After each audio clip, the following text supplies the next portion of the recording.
দীর্ঘ ৩৩ বছর পর জাহাঙ্গীরনগর বিশ্ববিদ্যালয়ে জাকসু নির্বাচন অনুষ্ঠিত হতে যাচ্ছে। জাহাঙ্গীরনগর বিশ্ববিদ্যালয়ের স্টুডেন্টরা একটি ইতিহাসের সাক্ষী হতে যাচ্ছে। সকাল ৯টা থেকে বিভিন্ন ভোট কেন্দ্রগুলোতে ভোট গ্রহণ শুরু হয়েছে এবং স্টুডেন্টরা খুবই উৎসাহ উদ্দীপনার সাথে ভোট কেন্দ্রে আসছে এবং ভোট দিয়ে যাচ্ছেন। কিন্তু এরই মাঝে আমরা বেশ কিছু অসঙ্গতি লক্ষ্য করছি যে বিশ্ববিদ্যালয়ের বিভিন্ন হলগুলোতে এবং বিভিন্ন পয়েন্টে আমরা সাবেক ছাত্রদের উপস্থিতি লক্ষ্য করছি। একটু আগেই হচ্ছে এই হলের সামনেও আসছিলেন যে ছাত্রদলের সিনিয়র নেতৃবৃন্দ এসে হচ্ছে বিভিন্ন জায়গায় লিফলেটগুলো দিয়ে যাচ্ছেন। তো এটা আসলে একটু অ্যালার্মিং বিষয়। তার পাশাপাশি আরও একটা বলে দিই, ছাত্রদলের কেন্দ্রীয় সহসভাপতি হাফিজুর রহমান সোহান উনি ক্যাম্পাসে অবস্থান করছেন। এই বিষয়টা খুবই অ্যালার্মিং। উনি ক্যাম্পাসের ছাত্রও না, তো উনি ক্যাম্পাসে অবস্থান করছেন, এই বিষয়টা অ্যালার্মিং।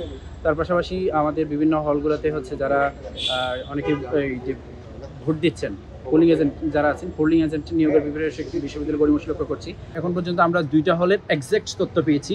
প্রথমত হচ্ছে শহীদ সালাম বরকত হলে টোটাল ভোটার সংখ্যা 299 জন, কিন্তু এখানে ব্যালট পেপার গিয়েছে 400টা। এক্ষেত্রে 101টা অতিরিক্ত ব্যালট পেপার আছে। তো এক্ষেত্রে বিশ্ববিদ্যালয় নির্বাচন কমিশন বলছিল যে অতিরিক্ত একটা ব্যালট পেপার যাবে না, কিন্তু 101টা অতিরিক্ত আছে। এই বিষয়টা অ্যালার্মিং। দ্বিতীয়ত মীর মোশাররফ হোসেন হলে 66টা ব্যালট পেপার অতিরিক্ত গিয়েছে। এই বিষয়ে আমরা খবর পেয়েছি।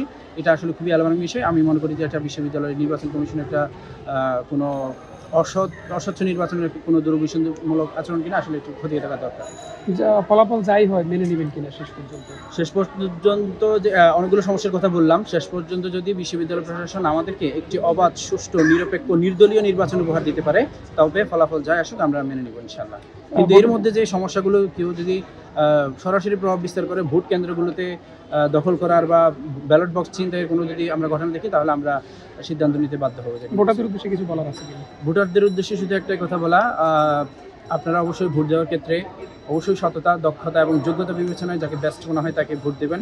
কারণ হচ্ছে তার মধ্যে নেতৃত্ব আছে, তার মধ্যে যদি সততা না থাকে তিনি তার নেতৃত্বের যে দায়িত্বভার সেটা অবশ্যই গ্রহণ করতে পারবেন, পালন করতে পারবেন না। তিনি অবশ্যই অন্যায়, দুর্নীতি বা চাঁদাবাজি বা বিভিন্ন টেন্ডারবাজিতে জড়িয়ে দেবেন।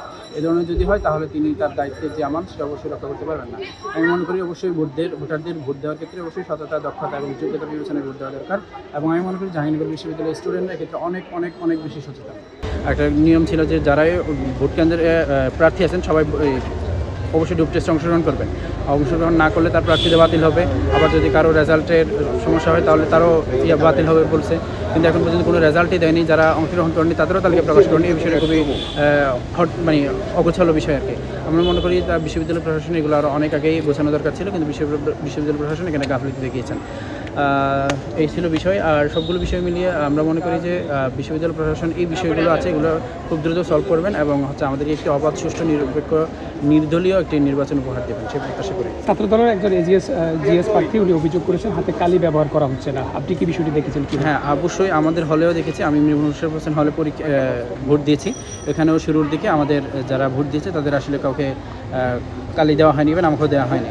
কিন্তু পরবর্তীতে আবার এটা ওনারা বললেন এখন থেকে দেওয়া শুরু করেছেন। বিষয়টা আসলে একদম শুরু থেকে দেওয়া উচিত ছিল, এবং এটা আসলে বিশ্ববিদ্যালয়ের বা নির্বাচন